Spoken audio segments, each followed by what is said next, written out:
Politique, députée de la Nation et leader social, l'honorable Marie-Louise Chouaga, avocate au barreau du Cameroun, cadre au sein de l'Union des mouvements socialistes, reçoit pour vous, et à cœur ouvert, l'équipe de production de votre chaîne de télévision, Sky News 7, dans le cadre de votre traditionnel programme Vérité, à cœur ouvert.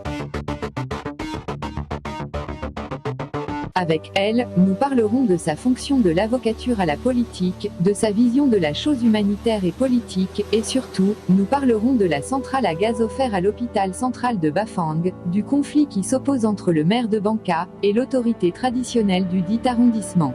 J'ai eu la chance d'être investie par un parti politique, l'UMS. Mais je peux vous rassurer que ce n'est pas parti de rien. Mon président a pris le temps de voir qui j'étais, a jugé mon travail, a trouvé qu'il pouvait m'investir. Et voilà, j'ai eu l'aval du peuple, la confiance des Onkamois. Avec vous, et à cœur ouvert, l'élu du peuple, la militante convaincue de la première heure de l'Union des mouvements socialistes, l'honorable Marie-Louise Chouaga, avocate au barreau du Cameroun, députée de la Nation.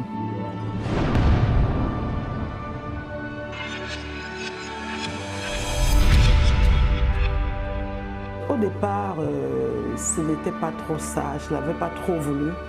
Mais quand j'ai vu que le peuple onkamois avait placé en moi une confiance, j'ai dit pourquoi ne pas mériter leur confiance? Est-ce que ce peuple, en me votant, n'a pas vu en moi certaines potentialités? Je ne sais pas. J'essaye, je fais avec le peuple. Je verrai si j'atteins l'objectif dont ils veulent. Et ensemble, je pense que je fais avec ce peuple pour voir si je peux vraiment lui être utile. Parce que pour moi, de la politique, de l'avocature à la politique, comme vous avez dit, quand je vous dis que je ne trouve pas une très grande barrière, c'est parce que parler de l'avocature et parler de ma fonction politique, vraiment, je vous dis, ce n'est pas un problème pour moi. Je suis d'ailleurs très à l'aise parce que je connais un peu ce que c'est. Les grands hommes, les grands politiciens de ce monde sont des avocats. Donc je pense que vous le savez très bien. Je ne vais pas citer Sarkozy, je ne vais pas citer Barack Obama, je ne vais pas citer professeur nombreux. Vous comprendrez donc que les grands hommes politiques de ce monde sont des avocats. Et que si je dis que la barrière est mince, je me tromperai peut-être à 5% seulement.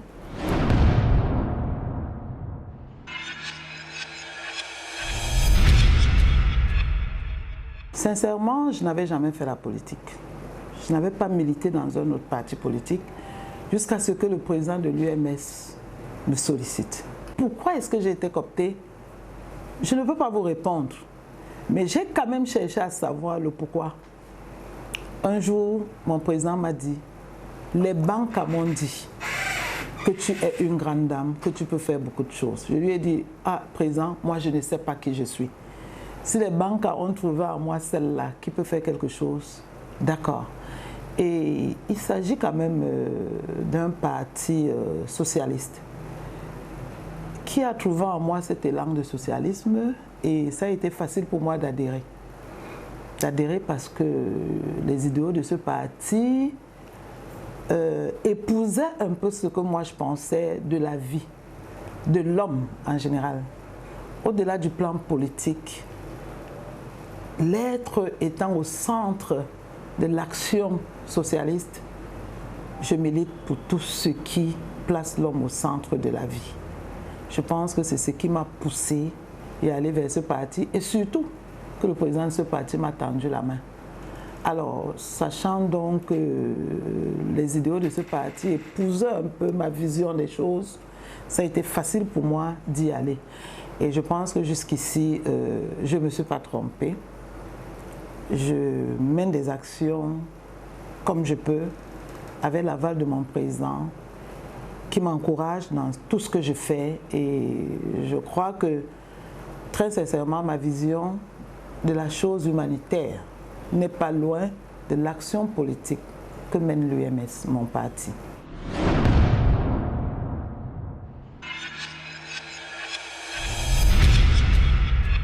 J'étais représentante de mon parti dans ma circonscription électorale, à Banka. Le président m'a désignée comme représentante du parti. Donc, les premiers résultats nous trouvent en salle. Moi, c'était pour les municipales et lui, c'est pour les législatives. Pendant que nous étions en train de dépouiller les résultats des municipales, des élections municipales, on me dit que mon parti a d'ailleurs eu la majorité absolue dans le Honkam. Mais bref, même si après, c'était devenu la majorité relative. Et comme j'étais deuxième sur ma liste, quand on parle de majorité absolue, je me suis dit, ah, voilà, je suis députée. Je représentais pour certaines personnes un espoir. Surtout moi qui n'avais jamais fait des preuves dans le Honkam. C'est vrai que je suis née dans le Honkam, je suis née à Banka, mais je suis partie de là aussi très tôt. Je suis partie très tôt de là. C'est vrai que de temps en temps, je revenais chez moi à Banka où je menais des actions.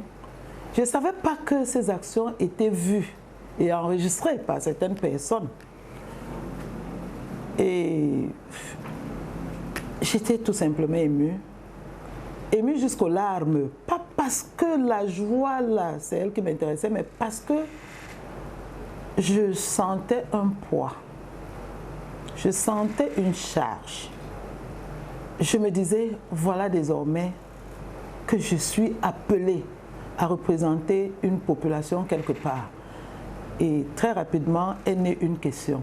Est-ce que je pourrais? Est-ce que je pourrais? C'est ce défi que je me suis lancé. Et tous les jours, je fais des efforts pour mériter cette confiance qui a été placée en moi. Et malgré les efforts que je fais, je reste toujours aux côtés de ce peuple. Parce que c'est ce peuple qui me dit ce que je dois faire et comment est-ce que je dois faire. Ensemble, nous réfléchissons pour le bien-être du Honkamois. Pourquoi pas du Camerounais? Pourquoi pas du Camerounais et du Cameroun tout entier? Donc on œuvre toujours dans ce sens. Et je me dis, avant d'être députée du Honkam, parce que j'ai été élue dans la circonscription électorale du Honkam, je suis députée de la nation. Et j'appelle donc les uns et les autres à mériter de la confiance de tous les électeurs pour pouvoir mériter de plus en plus leur confiance.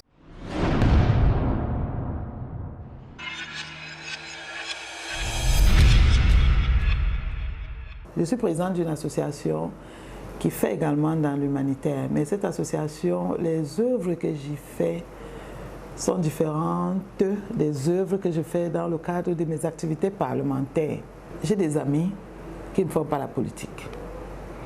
J'ai des amis qui font la politique, mais nous n'avons pas la même doctrine politique. Et tout à l'heure, je vous disais qu'entre certaines fonctions, la barrière est mince. En ma qualité d'avocat déjà, vous constaterez que je n'ai pas tous les dossiers du monde. Mais moi, je vous dis que j'ai les dossiers essentiels. Les dossiers essentiels pour moi, c'est les dossiers de la veuve, c'est les dossiers de l'orphelin. J'aime bien défendre ces gens. J'aime bien défendre les opprimés. Et alors, à force de le faire, j'ai compris que beaucoup de gens avaient des problèmes. Il fallait donc qu'on donne un nom à cette association. J'ai regroupé mes collaborateurs. Je leur ai dit, voilà ce que je veux faire. Trouvez-moi un nom. Voilà ce que j'ai comme objectif et voilà l'idée qui me vient. Trouvez-moi un nom qui colle à ce que je veux. Très rapidement, une proposition est arrivée, une lueur d'espoir. J'ai dit, ça c'est ce que je veux. Une lueur d'espoir. Pourquoi ne pas donner un peu d'espoir à ceux-là qui croient que la vie est finie? La première action que nous avons posée a été à l'hôpital Akintini de Douala parce que cette action, mon association agit sur toute l'étendue du territoire. La première action a été à l'hôpital Akintini de Douala de manière anonyme. Pourquoi l'hôpital Akintini et pourquoi le pavillon qui avait été choisi? J'ai choisi le pavillon oncologie. Un jour, je me retrouve ici, un client vient me payer les honoraires. J'appelle le vice-président de mon association. Je lui dis, nous devons descendre à l'Akintini. Il me dit, qu'est-ce qu'il y a à l'Akintini? Je dis non, nous devons donner au moins de l'eau à boire à ces malades et du savon. Parce que j'ai fait un tour. J'ai été garde malade à l'hôpital La Quintini au pavillon oncologie pendant 1 mois. J'ai gardé dans ce pavillon ma sœur aînée qui est décédée 1 mois après. Pendant tout notre séjour à La Quintini, j'ai vu comment il y a avec la souffrance.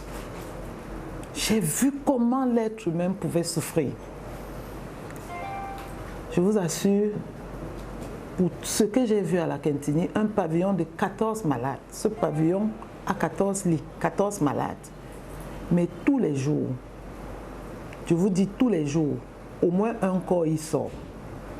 Au moins un corps y sort, de jour comme de nuit. Les gardes malades sont même plus malades que des malades. Je me suis dit, pourquoi ne pas aller prier avec eux? Pourquoi ne pas aller parler avec ceux-là dont on sait que la fin est proche? Pourquoi ne pas leur faire croire qu'on peut encore vivre un jour de plus seulement à partir d'un sourire? D'où la lueur d'espoir. C'était là ma première action qui m'a boostée. Et je vais vous dire quelque chose. Quand moi j'y étais avec ma grande sœur, il y avait 14 malades. On m'apprend que 13 de ces 14 sont décédés. Il restait une seule que j'ai contactée, qui aujourd'hui est encore en contact avec moi. On a un très bon thème, on se parle, on l'appelle Alexia, mais qui reste encore malade. À l'époque, on lui a enlevé un sein. Elle a encore un sein qui a été atteint par le cancer. Et de temps en temps, je suis avec le major de ces services oncologie parce que j'essaie de voir qu'est-ce qu'il faut faire pour elle. Nous essayons de lui venir en aide, si on peut lui payer des médicaments, si on peut l'aider à avoir des soins, on le fait. Pourquoi? Je pense que ça rentre dans le cadre de cet élan socialiste où l'être humain est au centre de tout. C'est pour ça que je vous ai dit tantôt que quand la main m'a été tendue par l'Union des mouvements socialistes, je n'ai pas hésité parce que ce parti a des idéaux qui épousent ma pensée. Alors, après la première étape de La Quintini, mon vice-président également m'a dit « Honorable, on vous fait l'honneur de venir chez vous. » Ils ont choisi Banca. Quand ils ont choisi Banca, je suis entrée très rapidement en contact avec le délégué des affaires sociales, John Cam. Je lui ai posé le problème. Je lui ai dit, même si l'action se passe à Banca, j'aimerais bien que cette action regroupe tous les Onkamois nécessiteux, les orphelins, les indigents et les handicapés. C'est ce que nous avons fait le 22 décembre à l'esplanade de la sous-préfecture de Banca. La cérémonie était présidée par le sous-préfet de l'arrondissement de Banca, mais sous la coordination de monsieur le délégué départemental des affaires sociales. Toute mon association est descendue et les échos me sont revenus que la fête était belle. Je vais également dire qu'au cours de cette cérémonie, on m'a présenté un enfant. Quand je parle de cet enfant, sincèrement, j'ai la chair de poule. Qu'on me présente un enfant assis dans un fauteuil roulant depuis sa naissance, souffrant d'un handicap qui, s'il n'est pas soigné, dans les 2 ans, il va mourir, m'a également interpellée. Et au moment où je vous parle, on vient de m'appeler de mon cabinet parlementaire à Bafan pour me dire que le dossier médical de cet enfant que j'avais demandé y est déposé. Je serai à Bafan en fin de semaine. Je vais récupérer ce dossier. Si personnellement je ne peux rien faire, je ne peux pas faire ce qui doit être fait pour cet enfant, je vais également tendre la main à mes amis, dont je vous ai parlé tout à l'heure, qui ne sont pas du même parti politique que moi, mais qui aimeraient bien m'accompagner, qui m'accompagnent d'ailleurs dans tout ce que je fais pour le développement du Honkam. Alors, je vais prendre ce dossier, je compte rencontrer le professeur Ncheche à l'hôpital général de Yaoundé, c'est un grand neurochirurgien. Quand il verra le dossier médical de cet enfant, il me dira ce qu'il y a lieu de faire, parce qu'on m'a dit qu'il en a pour 2 ans ou plus si rien n'est fait. Alors, c'est le prochain défi de mon association et je prie Dieu Tout-Puissant qu'il puisse me permettre de le faire parce que si je redonne un peu de sourire, si mon association donne une lueur d'espoir à cet enfant, je pense que j'aurai atteint mon objectif.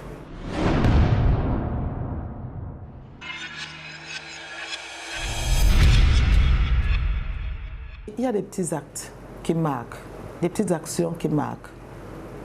Peut-être que je menais des actions sociales sans savoir que j'étais en train de les mener. Je ne l'ai su que lorsque j'étais en campagne ou lorsque les gens me disent ce que j'ai fait. C'est pour ça que je vous dis, il est difficile de parler de moi-même. Je ne sais pas qui je suis. Je ne sais pas qui je suis. Une petite anecdote. Il me revient que pendant la campagne électorale, mes adversaires politiques à Banca ont dit celle-là, il faut qu'on la destitue. Le chef Banca lui a donné un titre, il faut qu'on lui enlève ce titre. On va faire cette campagne dans une association où ne siègent que des mamans qui ont l'âge de ma mère. Et voilà une qui demande, mais vous parlez de qui? On lui dit, on parle de Ngekam, parce que moi on m'appelle Ngekam, c'est mon nom de famille, et je succède à ma grand-mère qui était reine-mère à la chefferie. Donc on aime bien mon nom de Ngekam. Alors, on parle de Ngekam, on parle de Ngekam. La mère dit, cette maman dit, mais quel Ngekam? La fille de Yossa, on dit oui. Cette mère dit non, pas celle-là. Je n'ai même pas su qu'il s'agissait d'elle. Mais maintenant que je sais qu'il s'agit d'elle, je vais voter pour elle. Parce que chaque fois qu'il y a un événement ici à la chefferie, c'est la seule qui nous donne une bouteille d'eau et un morceau de pain. Si c'est ça les actions sociales, peut-être qu'on les mène souvent au profit du peuple, sans savoir qu'on est en train de faire quelque chose de bien. Alors c'est ce peuple qui nous juge le moment venu et nous donne la place que nous méritons.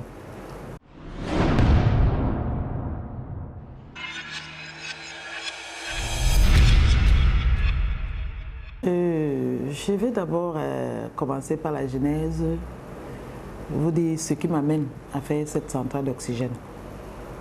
Le 6 avril 2020, il y avait à peine 3 semaines que j'étais à l'Assemblée, qu'on m'annonce qu'il y a un premier foyer de coronavirus à Bakou. Je n'ai pas pu dormir.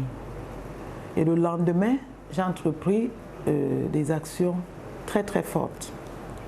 Des Yaoundé, j'ai appelé ici, à Douala, pour leur dire, c'est grave. Je pense que si je continue à dormir, la population du Onkam sera décimée. Et très rapidement, je vois le communiqué du préfet qui tend la main aux élites, aux politiciens, en les invitant à venir avec lui mener ne serait-ce qu'une campagne d'information. Et pourquoi pas si on peut apporter quelque chose pour sauver la population du Onkam? Je descends ici à Douala, je rassemble peu de matériel que je peux rassembler et immédiatement je me retrouve à Bafan.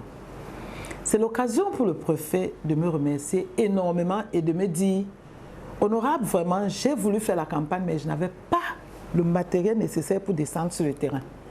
Je lui ai dit, monsieur le préfet, je n'ai pas grand-chose non plus. Il me dit non, avec le peu que vous avez, nous allons faire quelque chose. Très rapidement, il a mobilisé sa force de maintien de l'ordre, les mototaximans, tout ce qu'il pouvait avoir sur la main. Nous avons entrepris de faire le tour de la ville de Bafan. Il était 17 h quand nous étions encore au marché central de Bafan. Après avoir fait le tour de toutes les agences de voyage et autres coins où il y a une forte agglomération. Les carrefours, les bars. Quand nous sommes retrouvés donc sur la place du marché, il était 17 h. On avait encore peut-être 3 endroits à faire. On avait le palais de justice, la prison. Je devais rentrer sur Yaoundé et continuer le lendemain. J'ai dit, monsieur le préfet, je crois qu'on a fait ce qu'il fallait faire. Permettez que je rentre. Je dois continuer à l'Assemblée demain matin. Il m'a dit, honorable, je vous souhaite bonne route, soyez prudent. Et je suis rentrée cette même nuit sur Yaoundé où j'ai continué les travaux le lendemain. Qu'est-ce qui s'était passé? Pour moi, je me dis s'il y a eu moins de cas en ce temps. C'est aussi parce que nous avons pris les taureaux par les cornes. Nous y sommes allés assez tôt pour pouvoir sensibiliser la population et arrêter un peu cette coulée, j'appelle ça cette coulée qui était annoncée. Après moi, beaucoup ont suivi, mais je me dis, je suis contente. Quand j'y vais, j'étais au palais de justice de Bafan l'autre jour, j'ai vu mon sceau mon seau à robinet, il y était, j'étais très contente. Quand je vais dans certaines agences de voyage, je vois mon seau. Quand je vois certaines personnes, je ne serais pas, c'est pas l'avantage de vous dire que les premiers masques qui ont été portés à Bafang ont été offerts par mes soins. Et j'étais contente de voir les gens porter le masque. Ensuite, je suis descendue sur le terrain avec le chef de district de santé de l'époque, Dr Nchoya. Nous avons même procédé à la campagne de dépistage. Lui et moi, on était sur le terrain, on a essayé de convaincre des gens. Et parfois, j'avais des masques. Quand quelqu'un voulait un masque, je dis, faites-vous d'abord dépister. Si vous faites dépister, je vous donne le masque. Alors, il fallait amener les gens à adhérer à cette campagne de dépistage. Et c'est l'occasion pour moi, sincèrement, de féliciter le gouvernement parce qu'à l'époque, nous avions énormément de tests. Nous avions énormément de tests au point où le ONCAM était très bien parti. Et le chef de district m'a dit, honorable, j'ai tellement de tests que je ne sais pas comment est-ce que je peux faire pour tester le maximum de population. Vous voyez, je me suis dit, c'est une chance pour nous. Ailleurs, il n'y avait pas de tests, alors que chez nous, on en avait tellement qu'il fallait même flatter les gens, leur proposer des masques pour qu'ils viennent. Alors, j'ai également appris, c'est pour arriver à la centrale, j'ai appris à cette époque qu'on avait un problème d'assistance respiratoire. Que le malade de Covid entrait souvent en détresse respiratoire. Et parce qu'il était en détresse respiratoire, il fallait une assistance respiratoire. J'ai demandé à ce médecin réanimateur de son état, qu'est-ce qu'on peut faire? Je lui ai dit, moi j'ai un objectif. Dans le cadre de mon nouveau projet parlementaire, j'aimerais offrir des couveuses. Il m'a dit, honorable, laissez-moi le temps. Je pense qu'on peut trouver autre chose qui peut sauver le plus de vies. Et immédiatement, il m'a dit qu'il pensait justement à cette assistance, à ces appareils respiratoires dont on avait parlé. Je lui ai dit, ok, j'attends donc que vous me revenez. Très rapidement, il m'a plutôt présenté un devis. Voilà un devis pour une centrale d'oxygène. Moi, je ne savais pas ce que c'est qu'une centrale d'oxygène. J'ai pris ce devis, j'ai rencontré mes frères qui faisaient dans l'oxygène. C'est l'occasion pour moi de les remercier. J'ai rencontré des amis médecins, parmi lesquels Dr Ngoula, Dr Ngoji et plusieurs autres amis médecins à qui j'ai présenté le projet. Les amis m'ont dit, si tu le fais, si tu réalises ce projet en cette période de Covid, je pense que tu ne l'auras pas fait seulement pour le Onkamois. Parce que si quelqu'un est en détresse respiratoire ailleurs et il n'y a pas d'appareil, je pense que le transporter là-bas pourra lui sauver la vie. Ce projet aurait été réalisé depuis le mois de juin, justement s'il n'y avait pas eu cette pandémie. Parce que la première tranche a été payée en avril, à la fin du mois d'avril. Malheureusement, le concepteur n'a pas pu être livré à temps. Les vols ne venaient plus au Cameroun.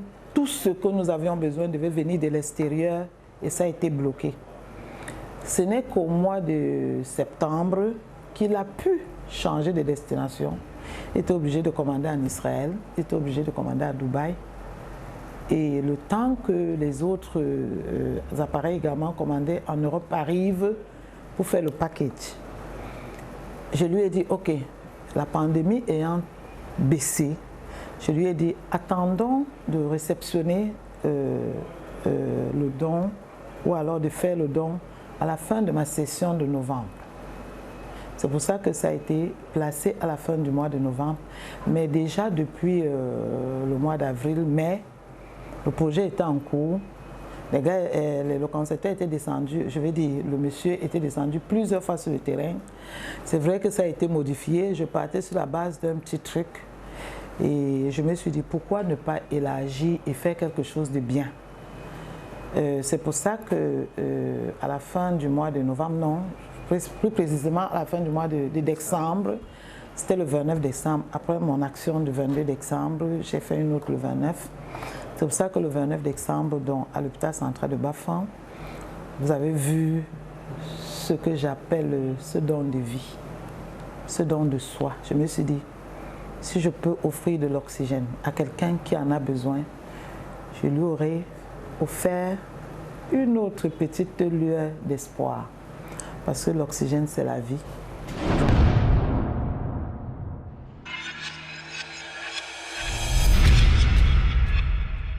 Je n'aime pas trop donner le prix, parce que pour moi, la vie n'a pas de prix. La vie n'ayant pas de prix, je ne sais pas pourquoi je vais de temps en temps dire je l'ai fait à tel montant. C'est une question qui revient souvent et je me refuse formellement de donner le prix de ce que ça a coûté. Mais je donne l'adresse de celui qui l'a fait, à qui veut l'avoir. Auprès de celui-là, on peut avoir le prix de ce qui a été fait. Et pour moi, la vie n'ayant pas de prix, je refuse de donner le prix à cette œuvre. Sachez tout simplement que c'est très, je dis bien très largement au-dessus de ce que j'ai perçu comme micro-projet parlementaire de l'année 2020.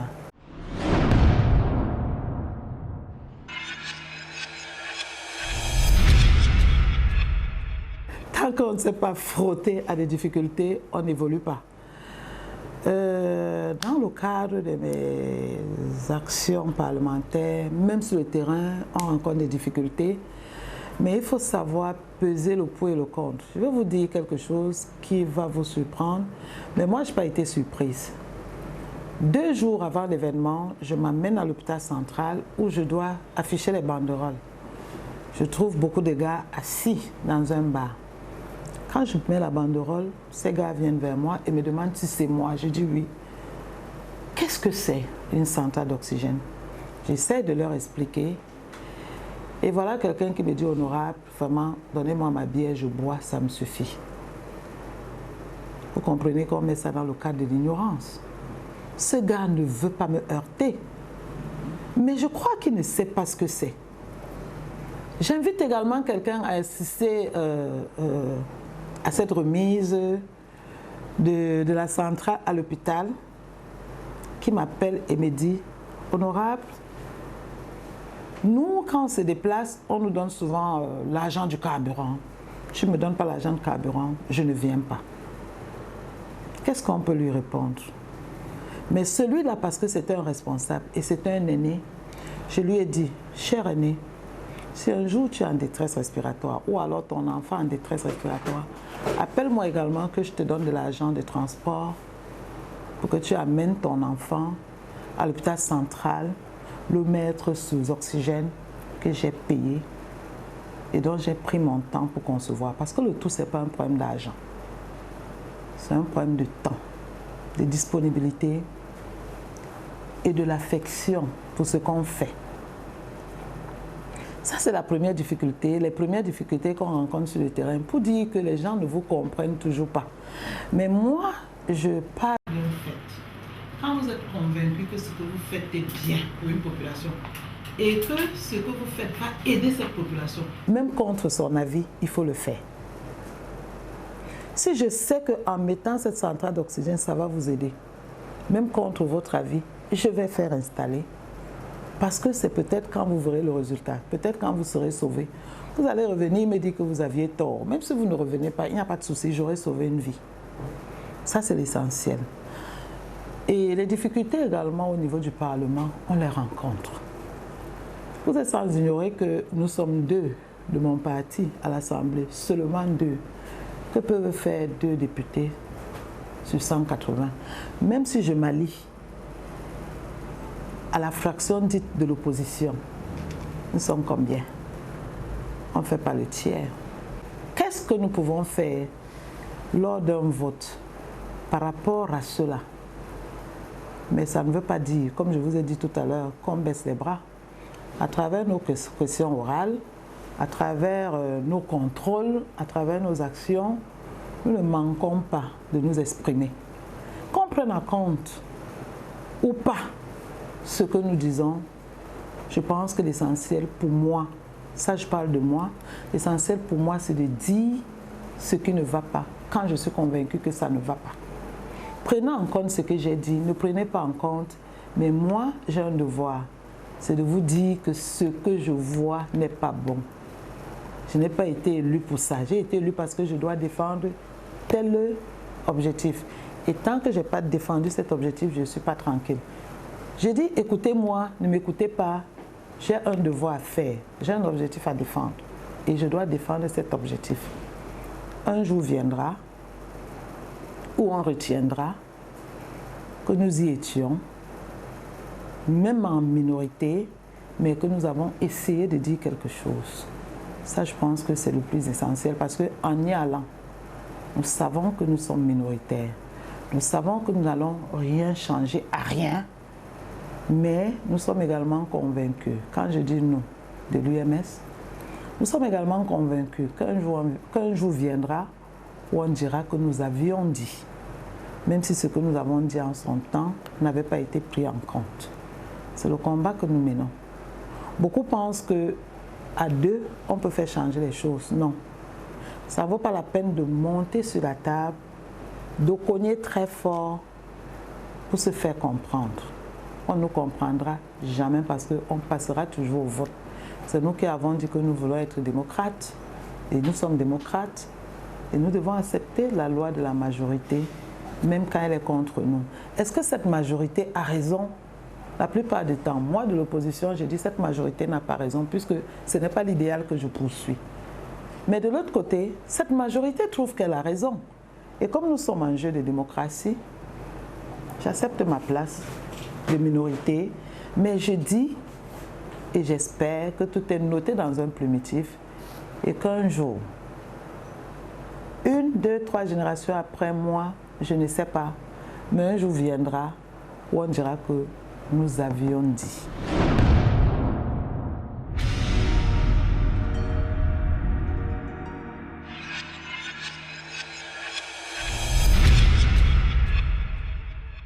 On nous a appris que même quand votre propre enfant est roi, vous lui devez du respect. En privé maintenant, vous pouvez entretenir vos rapports de famille, de mère et de fils.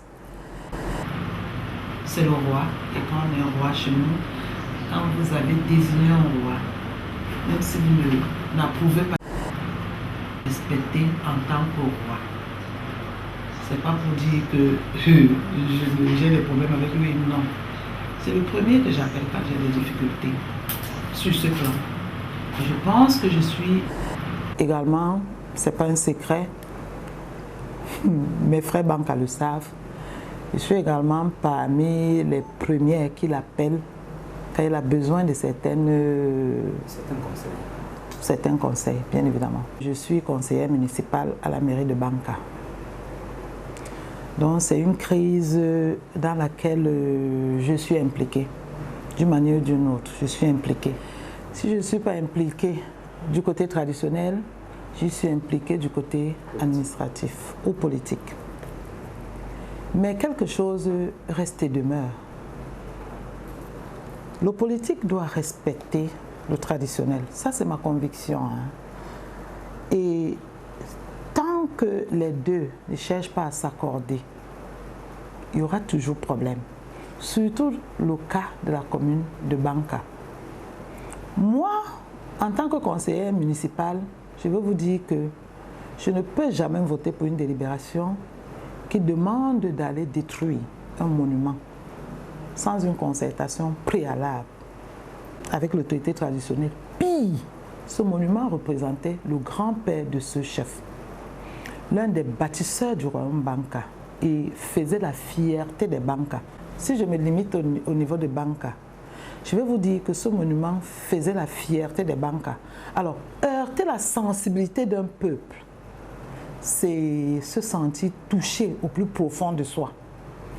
Ce problème aujourd'hui, je vous le dis parce que je suis impliquée, n'est plus seulement un problème du roi Banca et du maire. C'est devenu un problème de toute une communauté. C'est devenu le problème de la communauté Banca avec le maire ou alors avec la mairie. Vous voyez quelle mauvaise position j'occupe. En même temps, je suis Banca, en même temps, je suis conseillère municipale et... Non, je mets même de côté la qualité de député. Mais pour me limiter au niveau du conflit mairie-chefferie, et les conseils que j'ai toujours donnés et que je continue à donner, je dis encore à monsieur le maire, fils Banca, de rencontrer le chef Banca pour qu'ensemble, ils puissent trouver une solution concertée. Parce qu'embellir le rond-point Panchi, sincèrement, c'est très beau. C'est très beau. Mais y intégrer également le vestige traditionnel, c'est possible. C'est possible. Pourquoi ne pas allier les deux? Parce que quand je vois la maquette de ce rond-point qui doit être fait au prix de 54 millions de francs CFA, on nous montre bref, on y introduit le château de Versailles, les Blancs, les Vénus, les ceci. Pourquoi ne pas à la place de ce Vénus, à la place de ce dieu grec, à la place de ce dieu espagnol, laisser ce roi Banca qui a fait son temps, laisser cette autre élite Banca qui a fait son temps. Pourquoi est-ce que nous devrons toujours prôner la politique du blanc, de ce colonisateur, alors que nous avons chez nous des personnalités ressources? Pourquoi ne voulons-nous pas vivre notre histoire? Pourquoi est-ce que nous voulons toujours vivre l'histoire du blanc alors que nous avons notre propre histoire? C'est un peu ça ma conviction. On peut allier les deux. C'est-à-dire le maire, la chefferie, je vais dire la mairie, la chefferie, et faire quelque chose de beau. Faire quelque chose de beau. Nous ne sommes pas toujours obligés de copier les blancs. Nous voulons également parler de notre histoire. Quand le Chinois se moque de nous, il a raison. Nous apprenons l'histoire de la Chine. Nous apprenons l'histoire russe. Nous apprenons l'histoire grecque. Je me souviens, quand j'étais en terminale, je récitais l'histoire, la géographie russe. Quand est-ce que j'irai en Russie cultiver? Est-ce que je connais la géographie de Banca? Est-ce que je connais l'histoire du Honkam? C'est ça le plus important. Pourquoi est-ce que nous ne parlons pas de notre histoire chez nous? Pour que le blanc, lui aussi, le blanc, qui vienne apprendre chez nous. Pourquoi nous voulons toujours apprendre des blancs? Non, un peuple c'est son histoire. Un peuple c'est son histoire. Et je pense que, je le redis encore, ça je l'ai dit au maire, le maire doit se rapprocher du roi pour qu'ensemble puisse concevoir quelque chose de bien pour Banca. Si vraiment ce maire veut le bien des Banca, qu'il se rapproche du roi, qu'ensemble qu'ils conçoivent quelque chose de bien. On n'avait pas besoin d'aller jusqu'au plan où le préfet sorte une note pour demander d'arrêter les travaux. Qui perd? C'est nous qui perdons. C'est le Onkamois qui perd, c'est le Banca qui perd. Alors que s'il y avait eu concertation, on aurait très vite évolué et les choses se seraient bien passées. Mais comme chacun de son côté veut dire c'est moi qui commande, c'est moi qui commande, ok. Voilà ça à quoi nous arrivons.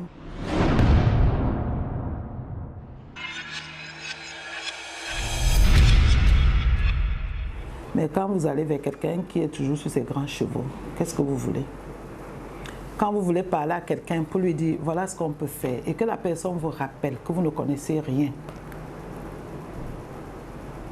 que c'est elle, cette personne qui a le monopole du savoir, qu'est-ce que vous faites?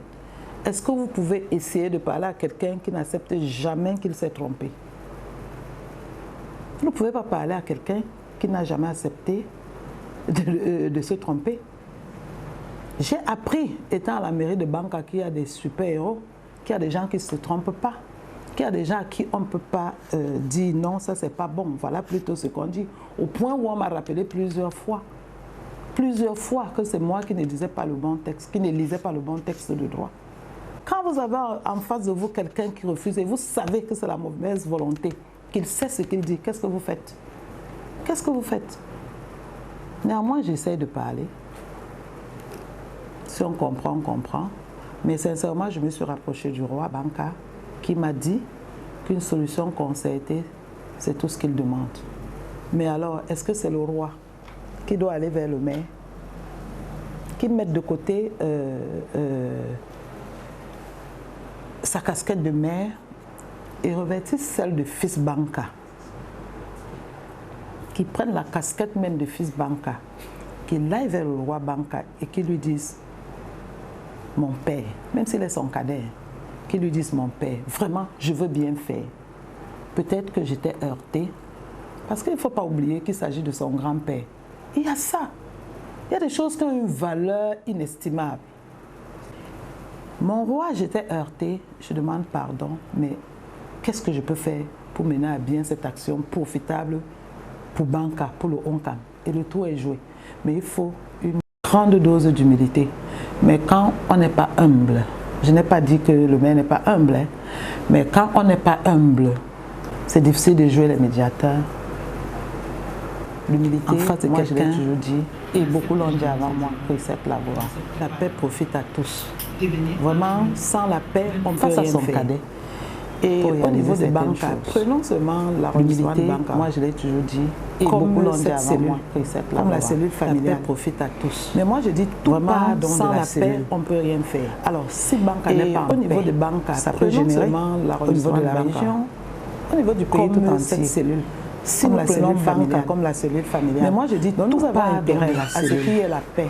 Alors, si nous avons intérêt à ce qu'il y ait la paix, ça peut générer pour que le pays tout entier soit en paix. Au niveau du pays tout entier, alors ce que moi je peux dire, si nous prenons Banca comme la cellule familiale, donc nous avons intérêt à ce qu'il y ait la paix. Nous avons intérêt à ce qu'il y ait la paix partout. Pour que le pays tout entier soit en paix. Aller vers ce que moi je peux dire, je ne méconnais pas le pouvoir de l'administration. On s'arme. Non, je ne méconnais pas le pouvoir de l'administration. Mais je dis dans un certain cadre, de beaucoup d'humilité. Lorsqu'on veut même faire certaines réalisations, on courtise même son ennemi. Je ne méconnais pas le pouvoir de l'administration. Son ennemi. Non, je me méconnais pas des belles choses. J'ai pris l'exemple tout à l'heure. Mais je dis dans un certain cadre, celui à qui je vais offrir lorsqu'on veut même faire certaines réalisations, mais qui me demande l'argent de transport. On courtise même son ennemi. Qui me demande l'argent de transport. Je lui ai dit de me demander quand son enfant sera malade. Des belles choses. J'ai pris l'exemple tout à l'heure. Je vous dis la vérité, s'il me demande l'argent quand son enfant est malade, si j'en ai, je vais lui donner. Mais qui me demande l'argent de transport, je comprendrai qu'il ne sait jamais, il ne savait pas ce qu'il faisait. Je lui ai dit de me demander quand son enfant sera malade, je vais également lui donner. Je vous dis la vérité, s'il me demande l'argent quand son enfant est malade, si j'en ai, je vais lui donner. Parce qu'il est jeune. Faut pas se tromper. Je comprendrai que et se dit parce qu'il ne savait pas ce qu'il faisait. Moi, je suis le maire, je ne peux pas m'amener vers ce jeune. Il faut s'armer de beaucoup d'humilité. Je dis, allez vers ce roi, même s'il est jeune. Il est roi. Il a été touché dans sa chair. Il ne faut pas se tromper. Il a été touché dans sa chair. Moi, je suis le maire, je ne peux pas m'amener vers ce jeune. Chacun veut avoir son pouvoir. Il est quand même dans son royaume à Banca. Pour se voir humilié. Il a été touché dans sa chair. Que le maire, moi j'insiste beaucoup touché dans sa chair. Parce que ce sera difficile. Chacun veut avoir ce pouvoir. Au niveau où on se trouve, même dans son royaume à Banca, accepte pour se voir aille vers le maire. Ça, je vous dis, ce sera difficile. Que le maire, moi j'insiste beaucoup plus du côté du maire, fils Banca, parce que ce sera difficile. Le peuple Banca n'acceptera pas que c'est le chef qui aille vers un de ses fils Banca. Accepte que le roi aille vers le maire. Ça, je vous dis, ce sera difficile. Une histoire du peuple Banca. Surtout que le maire se dit fils Banca et du maire. Le peuple Banca n'acceptera pas que c'est le chef qui aille vers un de ses fils, même s'il avait raison. Le Banca n'acceptera pas. Je vous ai dit que c'est une histoire du peuple Banca, sera une histoire du roi. Le roi était préparé dans ce sens. Et du maire. Il sait. Si le maire nous avons besoin du développement et que ce développement sera bien pour nous tous. Même s'il avait raison, fasse le premier pas, qui se rapproche du roi. Ils essaient de tout se voir. Le roi était préparé dans ce sens. Quelque chose qui sera fait. Et je dis que c'est nous tous qui bénéficierons. Que nous avons besoin du développement. C'est nous tous qui bénéficierons. La guerre n'a jamais payé.